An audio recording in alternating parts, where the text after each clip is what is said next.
by cheese. That's how I want to go.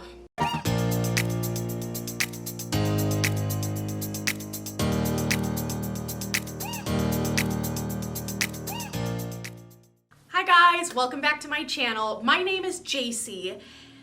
And we have a fun one today. We are making not just a charcuterie board, we are attempting a charcuterie table. I know, pretty crazy. So if you know me, you know that my name should be synonymous with cheese lover. I love charcuterie boards. I have a cheese addiction. I actually have another charcuterie board video where I make a bunch of puns. That was a fun one. And because I'm just so attached to cheese and meats and combination of flavors, my family actually gets me charcuterie themed gifts quite often. So that's kind of the basis of this video. So every Christmas, my dad's gift to me is actually a ton of cheese. So it's kind of been like a tradition for the past few years where he just gets me a bunch of cheese and charcuterie items because he knows I love to host, he knows that I love cheese, and the purpose is to kind of like have people over. So that's actually what we're doing today, is that my parents, my brother and his girlfriend are coming over tonight so I can share the wealth of charcuterie. So if you see this, no, I didn't buy all the cheese, but I bought everything else, and We'll get into price stuff later, but that's kind of going to be what this video is about. So if you like videos like this of eating food with me and just hanging out, then make sure to like and subscribe. But we got to get going. The parents are coming soon, so let's get this table started. All right, so this is the table that we will be making our charcuterie table. It's my kitchen table. So I have a game plan. So what I'm going to do is I'm actually going to cover my table with craft paper. Where is it? This is the same craft paper that I used for wrapping my Christmas presents. It's a pretty big roll that I just got off Amazon. And so what I'm gonna do is I'm gonna line my kitchen table with it, and I'll put some of the food directly on the craft paper.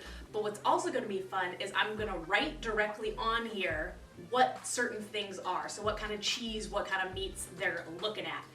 But another thing that I'm going to do is on top, I'm going to use other cutting boards because I don't want them cutting cheese directly on my table, you know, ja feel. But step one, we gotta cover our table.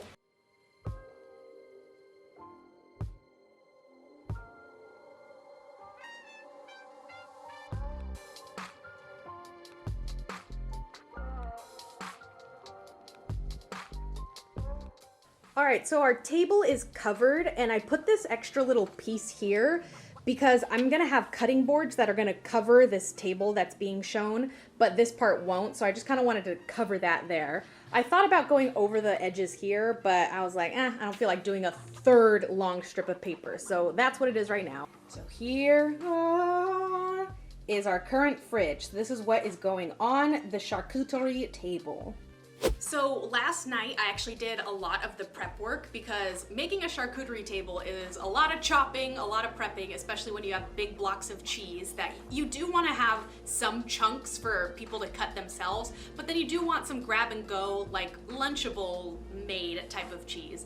So I spent a lot of last night chopping up, and I actually prepped some of the charcuterie boards themselves just to make the prep time a little bit easier. And if I were to assemble all of it right now, the cheese would be sitting out for a little bit longer, but this way I can have some of the chilled cheese ready to go and already pretty on a board. So like here's an example. I chopped up 2 blocks of cheese and then pre-did like the salami all pretty, so that way I can just set this right on the table and it's good to go. The adding cutting boards I find adds a little bit more dimension as well. It gives a little bit more height and just keeps your eyes dancing, keeps it more visually interesting. So that's the next step, is I'm gonna put on the boards and kind of start my layout. So this is all of the cheese that was given to me for Christmas. I would estimate it's between $50 to $75 worth of cheese. So it's a lot of money, but again, it was a gift, so I really appreciate it, Dad. This has been sitting in my freezer for the past month now, since Christmas. What happens when you freeze cheese is that while it freezes really well, sometimes when you defrost it, it gets a little bit crumbly. So I've seen that with a couple of the cheeses, especially these like Borzen ones, the soft cheeses. They kind of crumble as opposed to like slice nicely. So that's just something to keep in mind. You have to be very gentle when you are slicing these because they may crumble. So now that we have our cheese set up, I am going to show you how to set up the rest of the table. for as little money as possible. So I'll show you some little price saving tips in order to get this fully maximized and looking delicious. So the first thing that I'm going to do is write down what all of the cheeses are. This helps to label everything so your guests know what they're eating, but it also takes up some more space on the table, so make sure to write nice and big and legibly.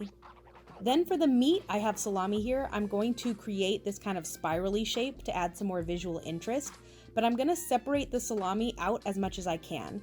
So the goal here is to take up as much surface area on the table and make the table look a lot more covered than it is, working with the amount of meat that we have.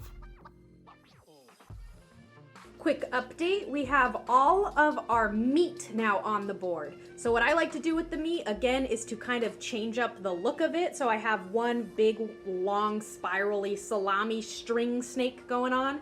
But then with the same salami, I folded it over here just to give it a little bit more of a visual interest. I'm not gonna label any of the meat because pretty sure you can tell that's prosciutto and that's pepperoni and that's salami. And if not, I'll just tell them. Man, it is a weirdly overcast day today, so sorry if it goes from super bright to super dark. I'm trying. So now that we have our meat on the table, the last main component of basically adult Lunchables is crackers.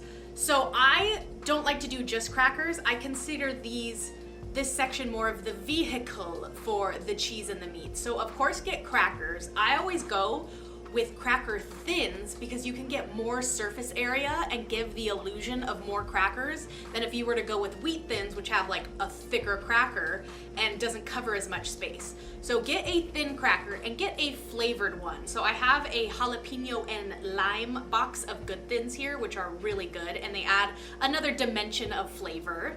Get your basic water crackers. These are like $1.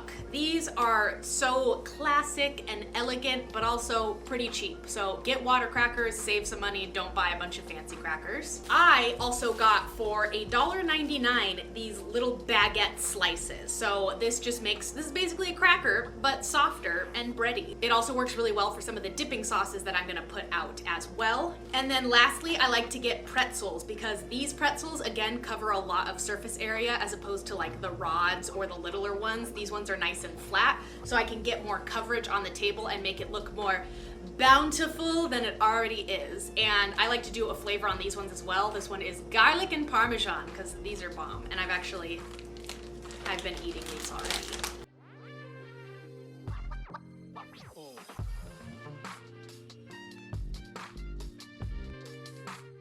Next, I'm going in with our crackers. So again, the goal here is to spread them out and take up as much surface area on the table as you can.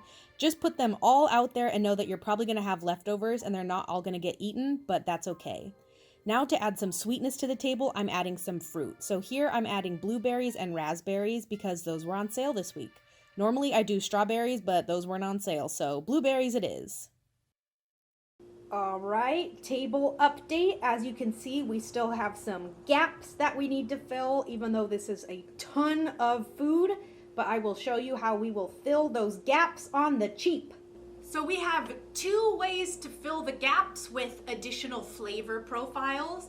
The bougie way, which I also did, would be with nuts. So I bought almonds because almonds are my favorite nuts, and typically these don't get finished, so I have them later for an additional snack. Keep in mind, one other thing I'd like to point out is that this is way too much food for my parents and my brother. However, I wanted to make this video. I also might invite my neighbors over to also indulge with me, but really, this is meal prep for me. I will be eating adult Lunchables for the next week and a half, so none of this will go to waste, I promise you. So with that in mind, the almonds, kind of similar, are more of just like a healthy snack, so pick a nut that you like and stick with it. Don't go all crazy with like macadamia nuts just because you can. However, nuts are expensive. That was probably like an $8 bag, where for $1 on sale, I got a big ass thing of popcorn. So this is white cheddar. Popcorn takes up a lot of space, but adds another texture and another kind of look to the table. But we're gonna put some popcorn and almonds to fill in the gaps.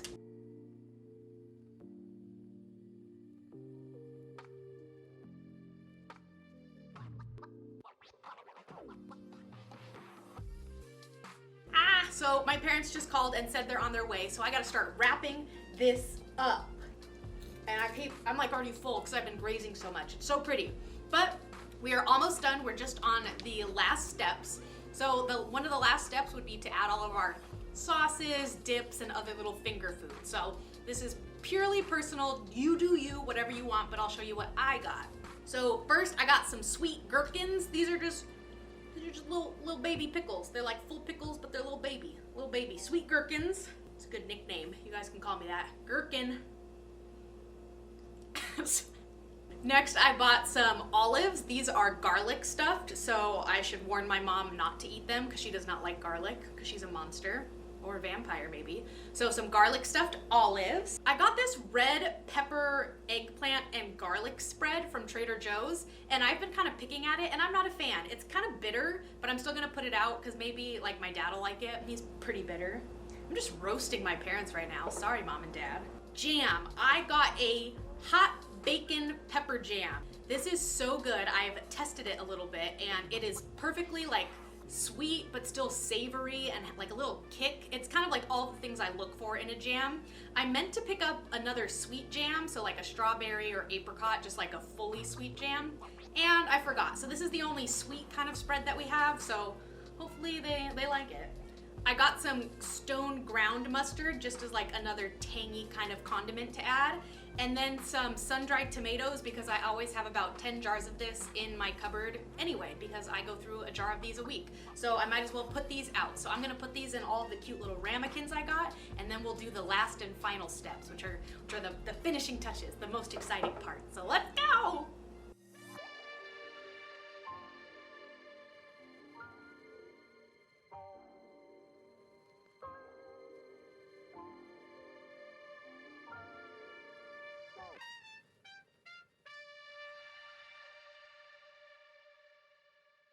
All right, final steps. Here's the most exciting part, and that is the finishing touches.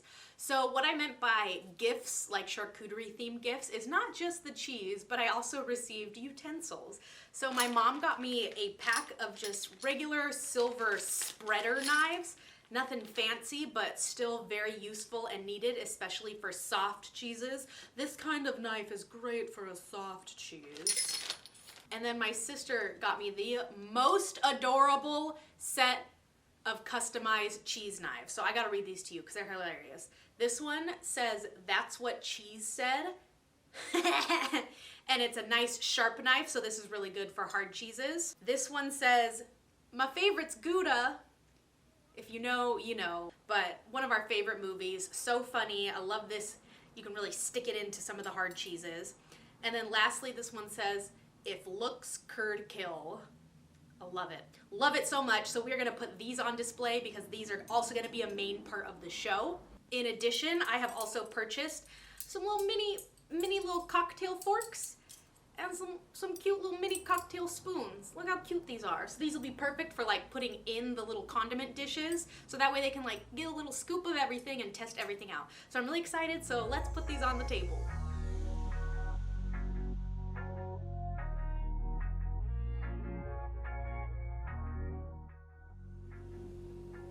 Oh man, one of my cheeses is moldy. Devastating.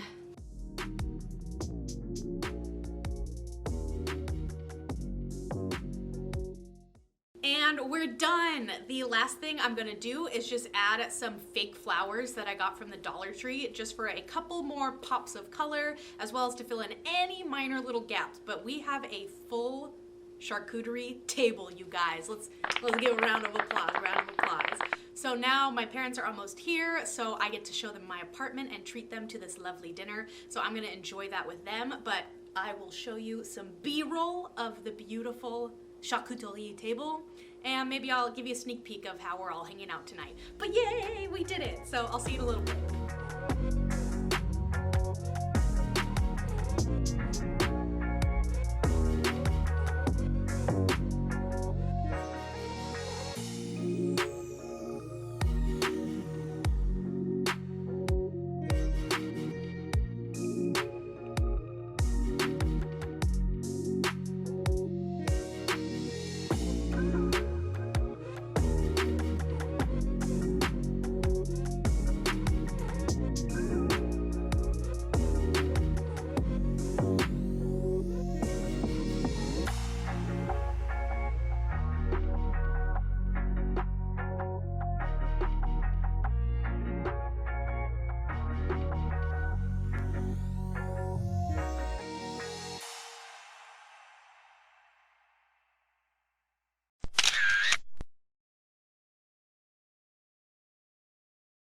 right, tonight was such a success. My family loved everything. We, of course, did not eat everything by any means, but it was the gesture of welcoming them into my apartment, showing them around, and treating them to a nice dinner that they halfway paid for. So thanks, Mom and Dad. But thank you guys so much for watching. I hope you enjoyed this video because I love doing videos like this of just kind of filming whenever I'm doing something really random and extra. So thanks for joining along. Make sure to check out that other charcuterie video that I did, as well as some of my other videos. You know, come hang out. Come hang out with us sometime. We're fun here. We're cool. But thank you guys so much for watching. I will see you next time. Toodles!